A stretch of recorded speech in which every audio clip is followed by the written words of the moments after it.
नमस्कार। दोपहर समाचार में आपका स्वागत है।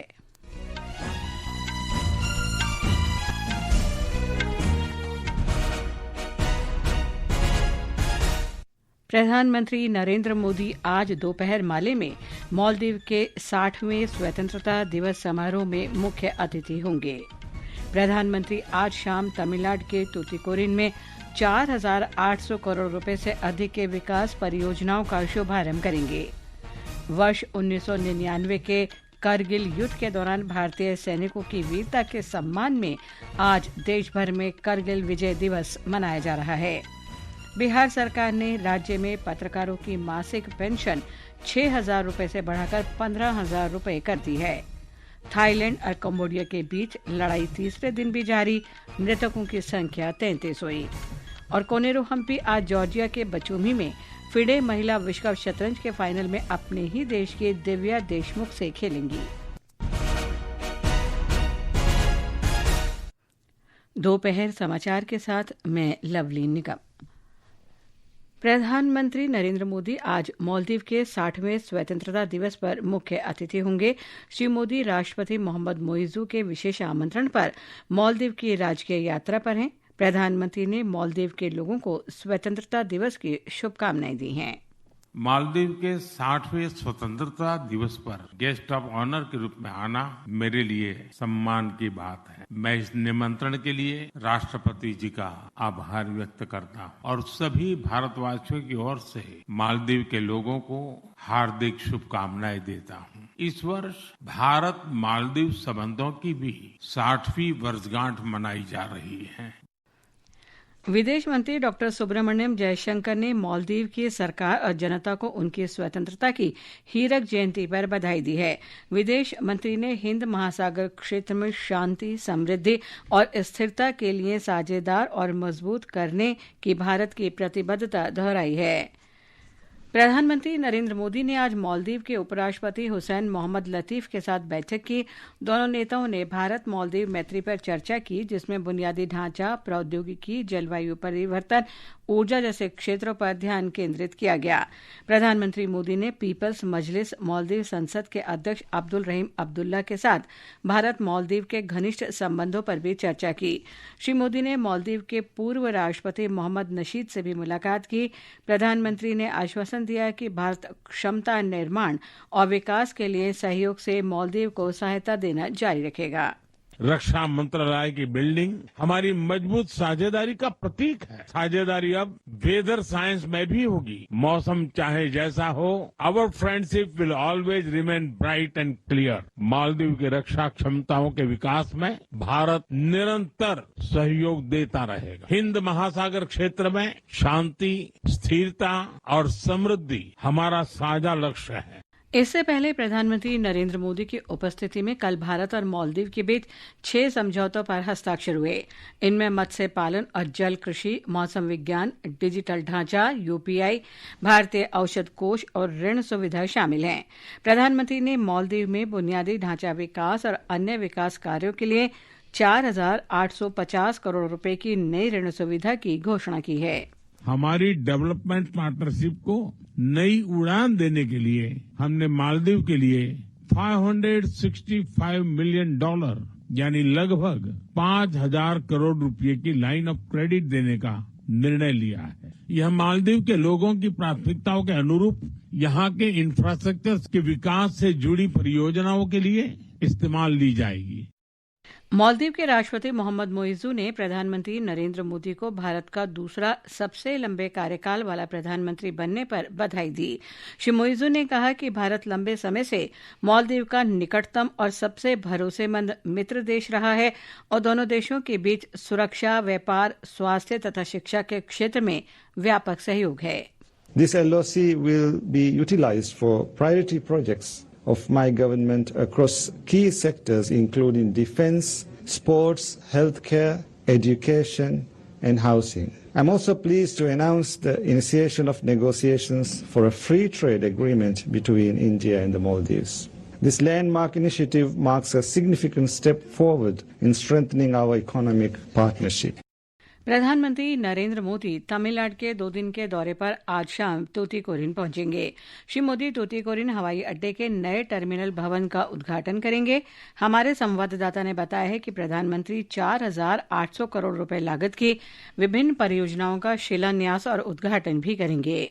सरकार देश भर में हवाई संपर्क बढ़ाने के लिए उड़ान योजना पर ध्यान केंद्रित कर रही है। ये हवाई अड्डा इसरो के दूसरे अंतरिक्ष केंद्र कुलशेखरपट्टिनम, प्रसिद्ध तिरुचेंदूर मंदिर और आसपास के जिलों को जोड़ेगा। इससे व्यापार और निवेश को बढ़ावा मिलने की उम्मीद है। यहाँ से होने वाले प्रमुख निर्यातों में निर्माण सामग्री, चीनी, ग्रेनाइट और लिमोनाइट अयस्क शामिल हैं। ये शहर राज्य के 70% नमक का उत्पादन करता है। प्रधानमंत्री मोदी सम्राट राजेंद्र चोल प्रथम के जयंती समारोह में भी शामिल होंगे। तूतीकोरिन से जॉय की रिपोर्ट के साथ समाचार कक्ष से शशांक कुमार।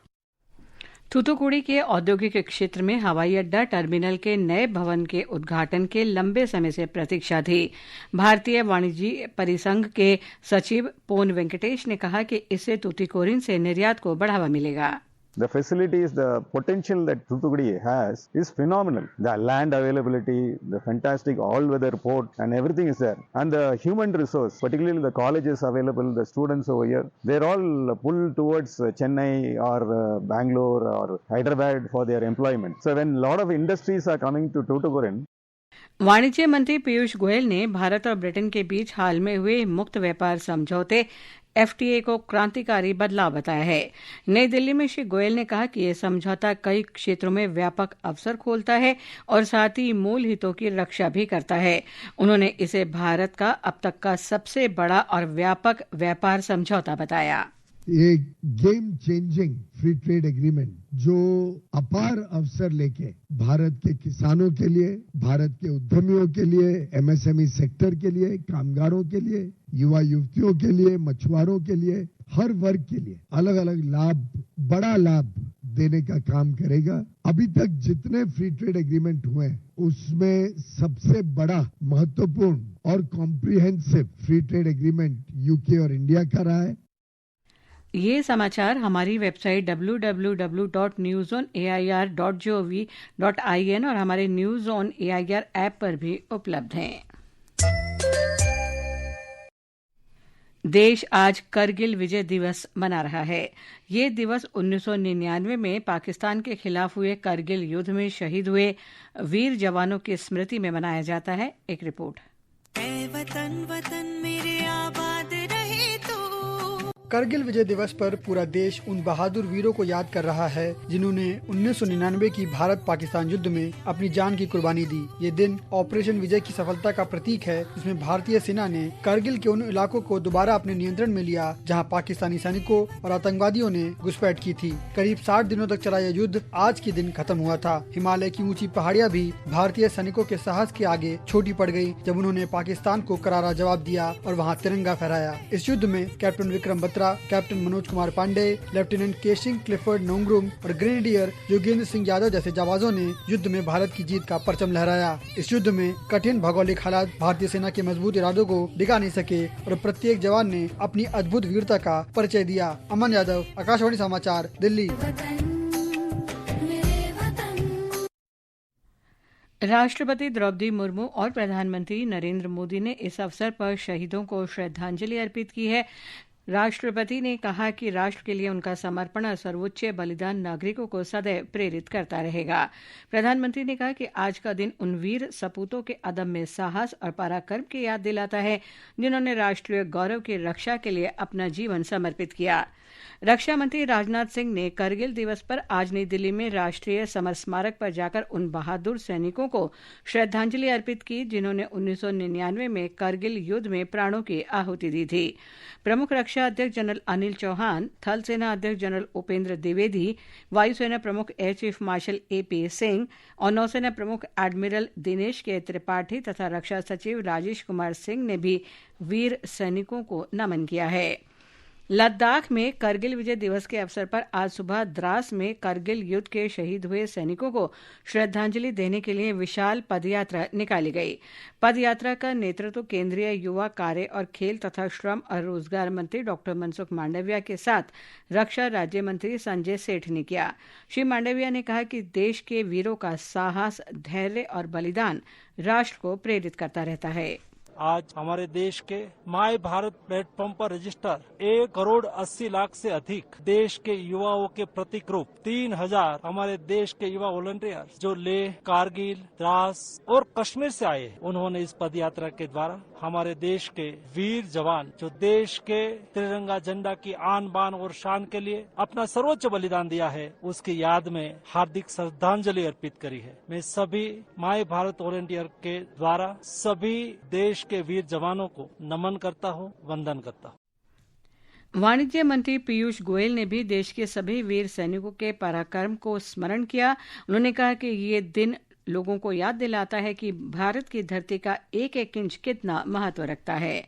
सेना प्रमुख जनरल उपेंद्र द्विवेदी ने 26वें करगिल विजय दिवस पर द्रास में करगिल युद्ध स्मारक पर शहीद सैनिकों को श्रद्धांजलि अर्पित की। उन्होंने कहा कि ऑपरेशन सिंदूर के दौरान भारतीय सशस्त्र बलों ने करगिल जैसा ही साहस दिखाते हुए पाकिस्तान के आतंकवादी ढांचे को नष्ट किया और निर्णायक विजय प्राप्त की।